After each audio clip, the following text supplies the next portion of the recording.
What was your reaction when you were tapped to direct Thunderbolts? Were you a fan of the MCU?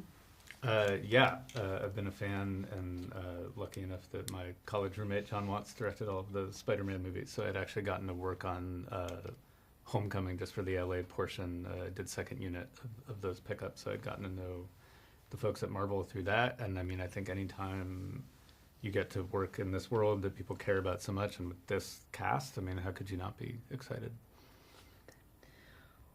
What was your vision for the film?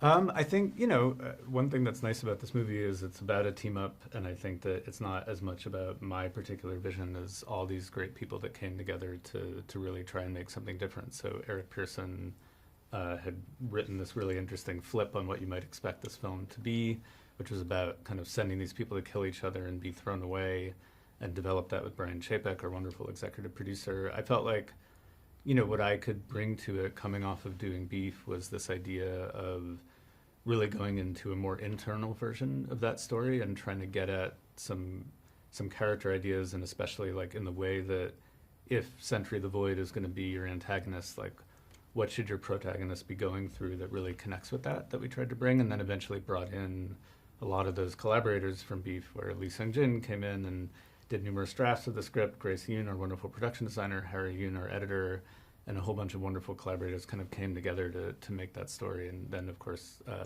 Joanna Callow came in, who had written on season 1 of Beef, but also co-created The Bear, and just brought so many more of those character dynamics to life throughout the process. What is the tone of the film, and does it have an overarching theme? I think if there is a theme to the movie, it's about isolation and this question of, there's a line that Yelena says to Bob at one point that he repeats back to her as the Void, where she says, "We're all alone, all of us," and I think the question of the movie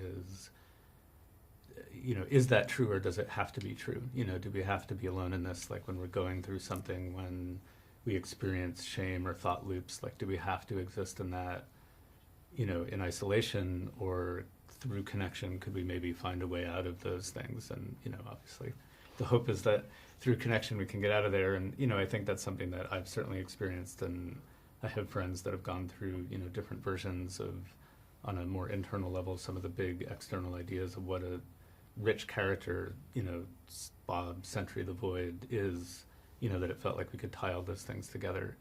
And, it was nice, we spoke with Paul Jenkins, who created the character of Robert Reynolds, Sentry the Void, with Jay Lee. And, for him, the character was always a parable for mental health.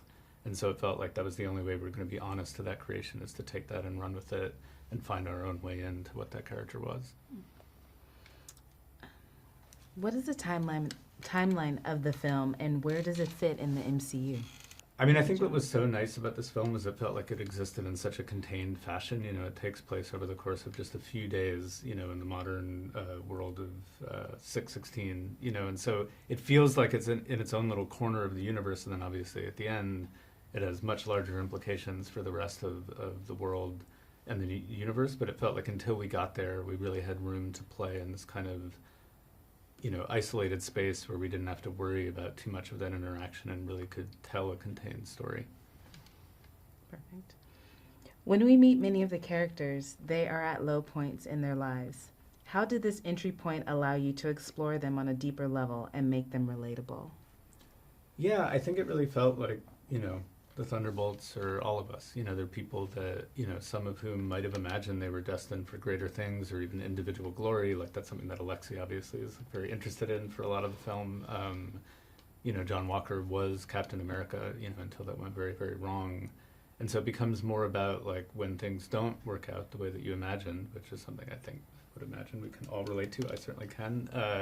Where do you go from there, and what can you build from that? And what and who do you need to find to kind of come out of that place, and could you maybe be something greater as the sum of your parts than being stuck in that isolation?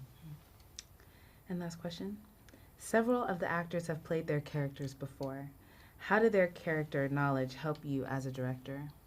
I think part of it is just to have actors this good is always just a privilege as a director. It makes your job very easy. But I think also, to make a good movie, you want to feel like not only that everyone brought their best and we had an amazing cast and crew on this film, but also that they brought something of themselves into it, and all of these actors care so deeply about their work and about the characters that they portrayed. And so it is that interesting dialogue, because in order to make a movie, you need to have a new conflict, a new want, a new need, a new arc for them to play, but it also needs to feel honest to the character that they've also brought to life. And so there was a lot of really interesting discussions in those kind of weeks of rehearsal beforehand, where we didn't really rehearse so much as just go through the script, really talk about where it was heading, like what it was establishing, and how they could sort of,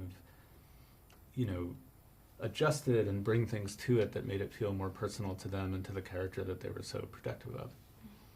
Thank you. Okay. I appreciate That's it. great. It was